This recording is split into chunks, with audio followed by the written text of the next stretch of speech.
On va commencer, cette, première partie de matinée avec, 2 présentations. D'abord, c'est Isabelle Vauglin qui va nous parler, de l'astrophysique pour intéresser les jeunes aux sciences.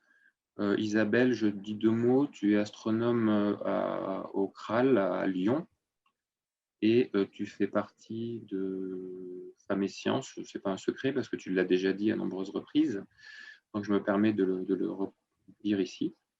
Et voilà, je te laisse ajouter ce que tu veux et puis présenter ce que tu as à dire.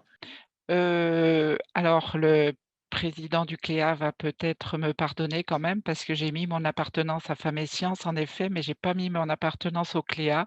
Honte sur moi et pourtant, j'apprécie beaucoup d'en faire partie et de participer, un petit peu à mon niveau aux activités du Cléa, une association fort sympathique que je recommande à tous les enseignants.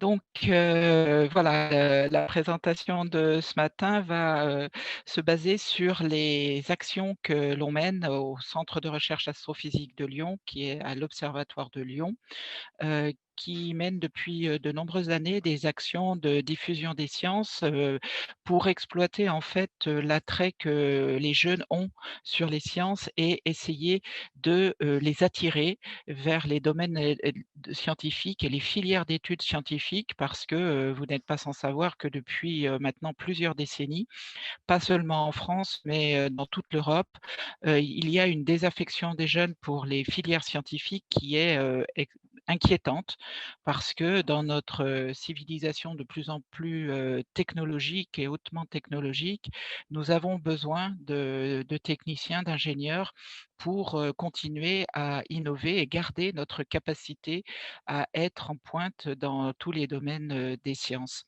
Sciences et technologies, je mettrai les 2 parce que de toute façon, on l'a vu tout à l'heure, hier pardon, dans une, présentation, dans la présentation d'Ewin, je ne sais pas si vous étiez là au prix Janssen, elle a parlé, bien évidemment des technologies de pointe dont on a besoin en astro. L'intérêt de l'astro, on l'a vu ces derniers jours, c'est que c'est une science qui est ouverte sur tous les grands domaines, des sciences et ça permet donc, par le biais de l'astronomie, de, donner aux jeunes, les clés pour essayer de comprendre quels sont les énormes défis auxquels, notre société a à faire face dans les années à venir, que ce soit bien évidemment, sur le thème des changements climatiques, mais également de la fourniture en eau, la santé, l'énergie et cetera et donc pour cela, heu, on va aborder la physique, en fait, la physique et ses domaines de chimie, de maths, par le biais de l'astronomie. La particularité de nos actions quand même, c'est que, les les jeunes, ont face à eux, des chercheurs et les actions sont faites au sein d'un laboratoire de recherche ou bien ce sont les chercheurs qui vont dans les classes et du coup, les enseignants, je crois, qui ont travaillé avec nous apprécient le fait d'avoir, une forme d'expertise, scientifique, expertise en astrophysique, bien évidemment. Donc, les actions que l'on a, sont variées. Vous en voyez quelques exemples ici. Alors, déjà, on essaye de répondre aux demandes, des enseignants. Pour ce qui est du suivi des classes, et des projets tout au long de l'année, j'ai donné des exemples de classes à Pâques, les classes à ateliers scientifiques, il y a eu aussi, les suivis dernièrement d'un master pour, la découverte, des constellations en moyenne section. Donc ce sont des actions qui sont proposées à tous les niveaux, scolaires et puis on mène également des actions, pour, à l'occasion des phénomènes astronomiques, excusez-moi pour la faute, entre autres pour, par exemple, l'éclipse partielle de soleil de 2015. On a touché, plus de 11 000 élèves sur l'académie. On avait distribué des lunettes, on avait fait des formations des enseignants et cetera. À l'occasion des transits aussi, les transits de Vénus, bon, bah, c'est passé, hein, mais 2004-2012, on avait fait quelque chose. Pour Mercure, c'était, le dernier était le 11 novembre, mais on a ouvert quand même pour le public et puis, on essaye de, répondre à toutes les demandes aussi de jeunes pour, les accompagnements de TPE, TIPE pour les classes prépa. On propose également des formations des enseignants parce que, souvent ils ont besoin de ce soutien pour oser se lancer dans leurs projets et c'est dommage de, brider leurs idées parce qu'ils foisonnent d'idées, juste parce qu'ils n'osent pas. Donc on essaye toujours de répondre. Bon, parfois on n'arrive pas à trouver l'enseignant qui le chercheur qu'il faut, mais à ce moment-là, on essaye de chercher, hors du labo, quelqu'un qui pourrait les accompagner. On a plusieurs formes d'aide pour la formation des enseignants. On a mis en place des stages de formation inscrits au plan académique de formation. On en propose 2 à 4 par an. Il y en a toujours un qui est, sur les bases de l'astronomie pour ceux qui veulent commencer et puis, 1 ou 2 qui sont sur des thèmes, un peu plus, précis, un peu plus, d'approfondissement et qui permettent à ceux qui ont déjà des connaissances de progresser sur un thème ou un autre. On a fait des thèmes, sur les distances dans l'univers, sur le soleil, sur, la formation des étoiles et cetera. C'est des stages qui sont toujours très demandés et en fait, on est limité souvent parce que l'académie, heu, éventuellement certaines années, ne sélectionne pas un des stages. Mais cette année, le stage sur les distances, par exemple, qu'on a proposé, il y a eu tellement d'inscrits qui nous ont demandé de le faire, 2 fois. Et puis, pour pallier aux diminutions des stages de formation des enseignants, on a créé ce qu'on appelle des ateliers du mercredi. C'est une fois par mois, ils sont libres, ils sont gratuits, il suffit de s'inscrire et comme c'est quelque chose qui marche bien et bien, on a, proposé cette année, c'est une innovation, de les faire, dans des lycées, de se déplacer nous, c'est dans les lycées, de l'Ain et dans un lycée de la Loire et apparemment les inscriptions sont nombreuses et donc c'est probablement quelque chose qu'on reprendra les années après. Quand je dis «nous», c'est parce que, la plupart de ces actions sont faites, en collaboration avec le professeur relais. Ça, c'est quelque chose de précieux et il nous assure, d'abord un lien avec les enseignants, avec, toute l'académie, le rectorat qui est un peu pour nous une, boîte noire et il nous assure aussi de proposer des choses qui vont intéresser les enseignants et qui sont adaptées au programme. Alors, les autres, propositions que l'on fait donc, outre ces formations des enseignants, on accueille les classes, en visite sur le site. Comme on est toujours sur le site historique de l'observatoire, il y a un intérêt patrimonial et un intérêt instrumental et ça permet des visites, avec des thèmes variés.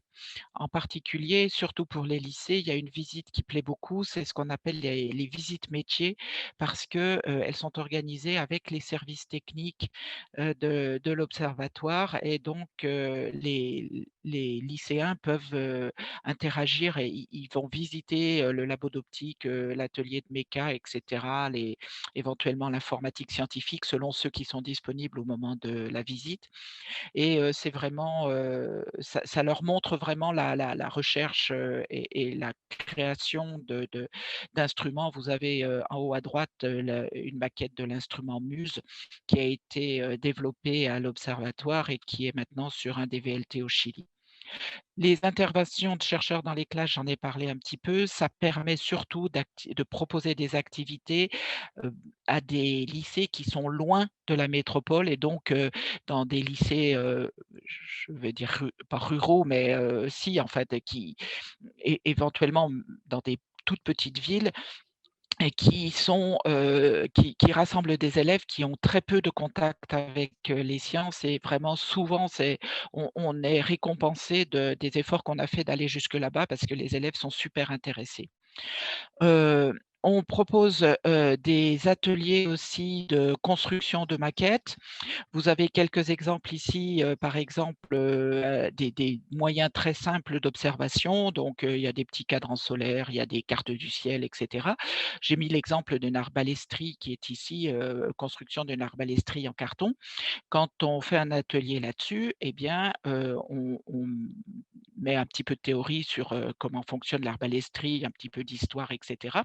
Et puis après, on construit sous GeoGebra les différentes parties de la maquette pour que ensuite ils les construisent. Enfin, pour les niveaux lycée, pour les niveaux collège, on arrive avec les cartons qui sont tout faits à découper. Il y a l'Astrolabe aussi, qui est une maquette qui intéresse beaucoup, enfin qui est très riche. Et puis les d'autres, un autre exemple, ah mince, pardon. J'ai plus pourquoi j'arrive pas à voir? Ah oui, si voilà. Un exemple d'atelier qu'on peut faire aussi, c'est mesurer, parler de la distance des étoiles et on fait d'abord de la distance terrestre avec un théodolite et puis, on mesure un point lointain et puis après on passe à la distance, des étoiles et on a une petite maquette avec, le soleil, représent sur une plaque en bois et une petite terre. On met à une certaine distance, il faut au moins une pièce de 5-6 mètres, un bâton avec une petite LED autour et puis au-dessus pardon et puis, derrière on affiche un écran, stellaire et avec différentes positions comme notre plaque en bois fait plus d'1 mètre de diamètre, eh bien on arrive à, voir que, selon la position à laquelle on est, l'étoile proche ne va pas se projeter au même endroit sur le fond, d'étoiles plus lointaines.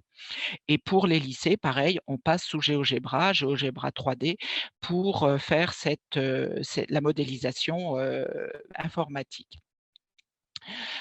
Tous ces documents que je présente ici, sont, disponibles sur le site, internet du labo.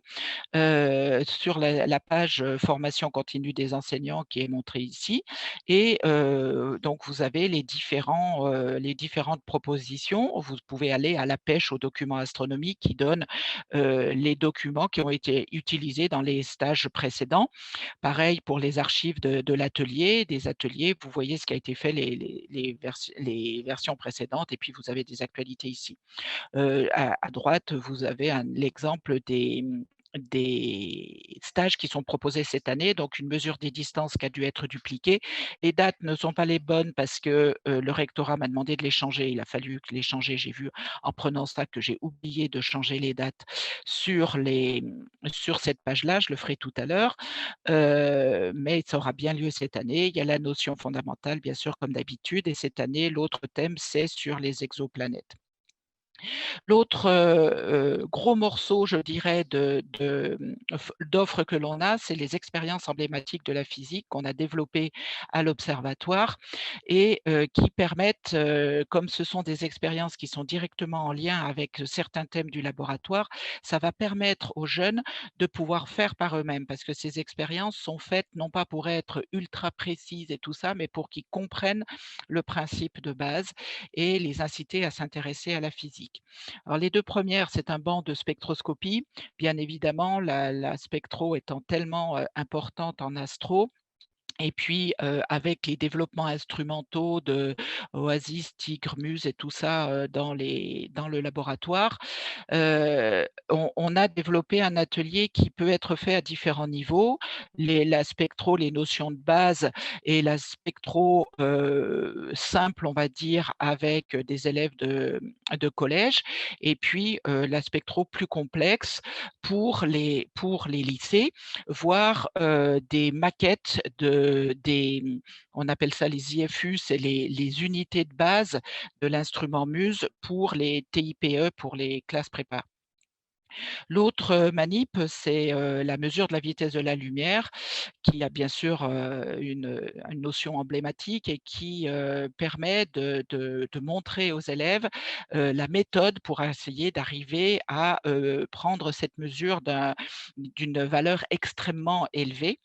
Et là encore, comme je le disais, ce n'est pas, le but de leur faire trouver la vitesse de la lumière à la virgule près, c'est pas du tout ça, c'est vraiment d'essayer de, leur faire comprendre le principe qui a été développé. Et on voit sur la photo en bas au milieu, les 2 faisceaux. Vous avez, le faisceau court en rouge qui, part du laser qui est modulé et qui va, sur la première diode qui est à proximité immédiate. L'autre partie, c'est une lame séparatrice qui sépare en 2, et l'autre partie du faisceau part, sur comme on est l'ancien, méridien de l'observatoire, on a les mires, pardon, de la lunette méridienne qui sont à une grande distance dans le parc de l'observatoire et qui permettent d'atteindre une distance de plus d'une centaine de mètres. Donc ça part sur une des mires et puis ça revient le faisceau jaune, et vous voyez que ça arrive sur, la deuxième diode. Et en bas à gauche, vous voyez les 2 traces sur l'oscillo, et la différence, le décalage, de ces 2 traces permet d'atteindre la vitesse de la lumière. Et les élèves sont vraiment, étonnés, ils sont très fiers d'eux quand ils arrivent à trouver des mesures, de l'ordre de 300 000 kilomètres. Ils disent: «Ah ouais, j'ai mesuré cette chose-là», enfin voilà. À droite, vous avez, quelques illustrations de notre, banc de spectroscopie. Entre autres, l'illustration en haut à droite de ce qu'est la spectro multi-objet, avec, à droite des un champ d'étoiles qui est tellement dense qu'on perd l'information parce que les spectres se chevauchent, et l'utilisation d'un masque qui permet de sélectionner uniquement certaines étoiles et donc de pouvoir tirer après des informations là-dessus. Pour les TPE, les TIPE ou bien, des petits groupes, on peut compléter ça par des observations au télescope en mettant un petit spectro que vous voyez ici, un LIRES, derrière le télescope de 1 mètre. Et j'ai donné un exemple fait, l'an dernier, non, pas l'an dernier parce qu'ils n'ont pas pu faire les observations à cause du confinement, donc c'était l'année d'avant, un groupe qui avait fait des observations du spectre de Saturne. Et bien évidemment, ils recherchent après, ils font de la reconnaissance des raies, ils traitent d'abord, le spectre, ils font de la reconnaissance des raies, toujours sous GeoGebra avec des petits, des des on les guide bien évidemment, on ne les laisse pas, complètement en autonomie. Les 3 autres, expériences, c'est la balance de Cavendish. Alors là, une expérience vraiment emblématique, qui a été développée par, Georges Paturel, l'ancien président du CLEA d'ailleurs, et qui était, astronome à l'Observatoire de Lyon, et qui vraiment arrive à faire des choses extraordinaires. Et si la balance de Cavendish dans son principe est simple, la réalisation de l'expérience est extrêmement, délicate. Et là encore, ça impressionne les jeunes parce que soit on arrive, à mesurer, grand G, la constante universelle de la gravitation, soit, si on a grand G, on arrive à peser la Terre, et ça, ils sont très fiers d'arriver à peser la Terre. On le fait en général plutôt dans ce sens-là. L'autre expérience, c'est la mesure de la détection des exoplanètes par la méthode des transits. On a dans l'équipe, des collègues dans le labo des collègues qui, travaillent sur l'instrument Sphère, qui est dédié aux exoplanètes, sur le VLT, et puis un banc de démonstration d'optique adaptative qui, là aussi, correspond tout à fait au thème de recherche, d'une des équipes du laboratoire, puisque, et ils sont nombreux à, travailler vraiment sur, ces techniques d'optique adaptative qui permettent d'obtenir obtenir des images de meilleure qualité en figeant, enfin en essayant de trouver des moyens de compenser les erreurs, les perturbations apportées par l'atmosphère. Ce banc d'optique adaptative, j'en parlerai pas plus parce qu'en fait, on s'est rendu compte que c'était beaucoup trop difficile même pour des lycéens. Donc c'est vraiment que, les TIPE qui font des manips là-dessus, mais ils font des superbes manips et on en a eu plusieurs qui ont eu des super notes à leur TIPE. Ils étaient très contents parce que la note, elle compte dans le classement pour les concours, donc ça va bien. La manip qui intéresse le plus les jeunes et qui est le plus demandée, c'est vraiment celle de la méthode des transits. Vous voyez qu'elle est très simple. On a une étoile lampe ici. Vous voyez peut-être apparaître là le bras qui tient la petite planète qui est là-haut. Vous voyez ici quand elle passe devant la planète qui se projette sur l'étoile. Il y a un petit moteur ici qui permet de faire tourner la planète autour de l'étoile. Et puis, on peut changer le diamètre, on peut changer de la planète, on peut changer sa distance à l'étoile, etc. Et puis, le télescope et l'observateur sont simplissimes. Il y a une petite lentille qui focalise l'image sur un luxmètre, vraiment le truc très, très simple. Et là encore, acquisition avec un logiciel, passage sous GeoGebra pour arriver à retrouver la période, de rotation de l'étoile, éventuellement, déterminer quelle est enfin, déterminer le diamètre de la planète et la l arriver à des limites de détection pour voir quand le diamètre de la planète est trop petit, et ben, on n'arrive plus à détecter cette petite baisse de flux qui est ici. La balance de Cavendish, vous l'avez en photo ici, elle est installée sur un des piliers, des anciens piliers de la lunette méridienne parce que c'est très, très sensible et ce pilier permet d'être totalement, isolé, du plancher et du reste du bâtiment. Ça avait été fait pour la lunette méridienne, donc c'est très commode et comme ils ont été sciés, ben voilà. Le principe, est expliqué ici, mais je ne sais pas si je vais avoir le temps. Non, certainement pas, parce que Il reste 2 j'ai pas tout à minutes. fait 2 minutes. Ah oui, alors j'ai pas le temps, hein, mais là encore, vous avez tous les documents qui sont en ligne. Cette expérience est très délicate à faire. En classe entière, c'est pas possible de la voir. Il faut vraiment des petits groupes d'élèves. Juste pour terminer, je voulais parler d'une autre action. Alors, c'est pas juste l'observatoire parce que ça avait été fait avec Chromatique Productions. C'est une BD numérique interactive qui s'appelle 2101 Science et Fiction. Vous avez le site internet ici et qui permet d'une toute autre forme, alors c'est vraiment en autonomie puisque c'est sur le web, d'exploiter les potentialités du numérique pour développer la curiosité des jeunes pour les sciences. C'est bon voilà, vous avez l'histoire qui est ici et surtout, chacun des épisodes, il y en a 26, ils sont complétés à plusieurs reprises dans l'épisode.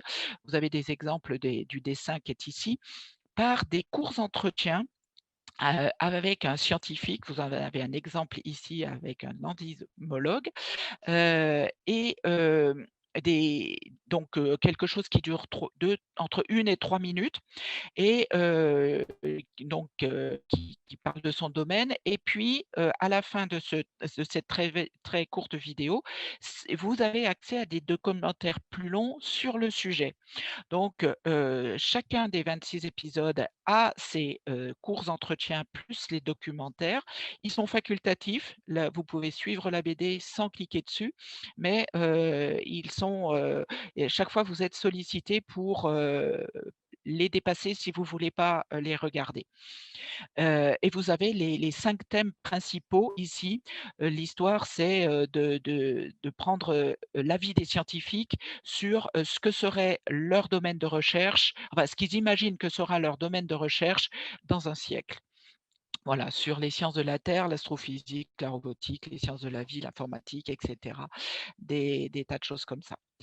Voilà, je crois que j'ai fini et alors si je suis dans les temps, c'est Tu es très bien. parfaitement dans les temps. Merci beaucoup. Donc, Merci alors. vous pouvez commencer à poser vos questions sur la partie questions et réponses, Q&R.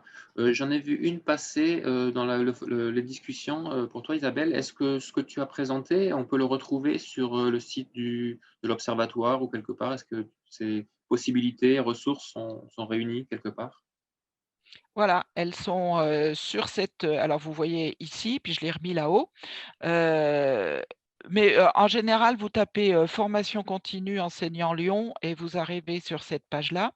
Donc, vous avez dans la colonne de droite les stages de formation en astronomie, c'est les stages de l'année. Donc Mmh. c'est la page qui est à côté ici. Documents pour les stages, là, c'est pour, vous accéder sur une page qui vous donne les archives des années précédentes. Pareil pour, les ateliers du mercredi, donc qui sont, là, c'est quelque chose de volontaire. C'est pas, dans le cadre du plan académique de formation. Les enseignants viennent s'ils le veulent et c'est un atelier qui va durer 2 heures et demie, 3 heures sur des sujets très variés. Vous avez, la saison 2020-21. Bon, je vous cache pas que les 3 premiers ateliers de cette année, ben, on a dû les annuler, hein. Heu, les archives des ateliers, ça vous donne les documents, accès aux documents des années précédentes. Après vous avez atelier astronomique pratique.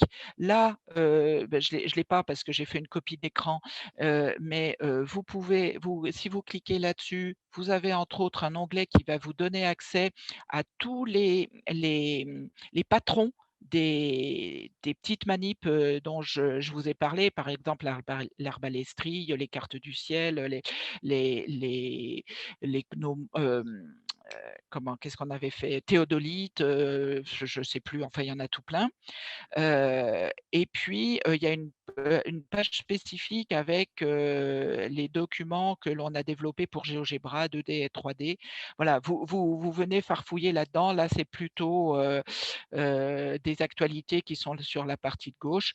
Les actions antérieures, ben là, vous allez retrouver ce qu'on a fait les années précédentes. Entre autres, c'est une autre façon de retrouver tous les documents qu'on avait développés pour les transits de Vénus, l'éclipse de soleil. Et puis vous voyez que je m'intéresse aussi à la place des femmes dans les sciences, donc c'est un petit peu orienté. Je suis en train de voir mes actualités. Mais bon. Bon, très bien. Alors, je vois que ça donne des idées à pas mal de monde. On demande en particulier s'il est possible de collaborer pour récupérer les activités, pour les utiliser dans d'autres académies, notamment dans les formations de la Maison par la Science, par exemple. Ah ben ça, volontiers. Alors, encore une fois, hein, d les documents qui sont ici, je suis très, très loin d'avoir fait ça toute seule. Ça a été en très forte collaboration avec, en particulier, des collègues, des années précédentes. On hérite vraiment de tout ce qui a été fait depuis longtemps. Et Georges Paturel fait partie de ces collègues qui ont continué après leur retraite à continuer à enrichir, ces documents. Philippe Merlin y a énormément participé aussi et le prof relais. Donc notre idée, c'est vraiment d'essayer de, permettre à d'autres de les utiliser parce que le travail, qu'on a fait, comme j'ai entendu déjà hier d'autres le dire, c'est pas la peine que, il y en ait d'autres qui repartent de zéro. Si ça peut leur servir, oui, bien sûr et on est tout à fait ouvert dans la mesure de notre, capacité, en temps à, aider à développer ce genre de choses sur d'autres académies. Oui, bien sûr, bien sûr. Un collègue de Besançon voudrait savoir comment tu intègres toutes ces activités, ces sorties dans ton travail. Ah ben ça, c'est le problème. C'est ce que je disais avec Pierre Léna en ouverture. C'est que, bon, maintenant je suis en fin de carrière alors, j'ai je pense que me l'évolution de carrière est derrière moi et non plus trop devant. Donc je me fais plaisir en faisant beaucoup d'activités, comme ça maintenant. Franchement, au début, on en a parlé aussi, Frédéric, tu avais mis des Mmh. commentaires là-dessus en disant que ça changeait. Oui, ça change, c'est vrai, mais j'ai eu quand même du mal à le faire admettre et je me souviens, dans les années 2006-2008, le directeur du labo de l'époque m'avait dit: «Bon, c'est très bien ce que tu fais là avec, les enseignants et les gamins, mais il faudrait que tu fasses du vrai enseignement». Ah bon, c'est pas du vrai enseignement que de faire ça. Donc voilà, il fallait que je fasse en plus de le vrai enseignement, c'est-à-dire un chercheur, il doit s'adresser à des étudiants et non pas des lycéens, des collégiens, voilà. Alors les choses ont changé, maintenant tout ce qui est formation des enseignants, ça compte dans mes tâches de service, puisque je suis au CNAP, ça c'est très bien. Les interventions, les ateliers avec les jeunes, ça compte en partie. Mais c'est vrai que très honnêtement, maintenant depuis 2-3 ans, j'en fais beaucoup plus que ce que je devrais en faire. Bon, bah, tant pis, hein, le CNAP me fait des remarques en disant que je devrais faire, moins et que voilà, mais bon, je continue quand même, hein, mais le projet sur lequel je travaille, c'est, le développement instrumentaux en Antarctique et on galère, comme c'est pas possible pour essayer d'avoir des financements, donc il avance tout doucement, donc voilà. On essaye de concilier tout, c'est pas très facile. Une toute dernière, parce qu'il faut qu'on continue. La question, c'est est-ce que le rectorat participe au financement de ces opérations ou c'est sur des fonds observatoires ou même des fonds recherche perso? Alors, ce ne sont pas des fonds observatoires et ce ne s enfin, pour la plupart, ce ne sont pas des fonds observatoires et pas des fonds du labo parce que le Graal, n'a pas du tout les moyens de payer ce genre de choses. Par contre, j'ai eu des soutiens, très forts, de l'université, du précédent, président de l'université qui a payé, plus de la moitié du banc d'optique adaptatif, par exemple, qui coûte très, très cher, hein. Autrement, j'ai obtenu des financements, de la région Rhône-Alpes.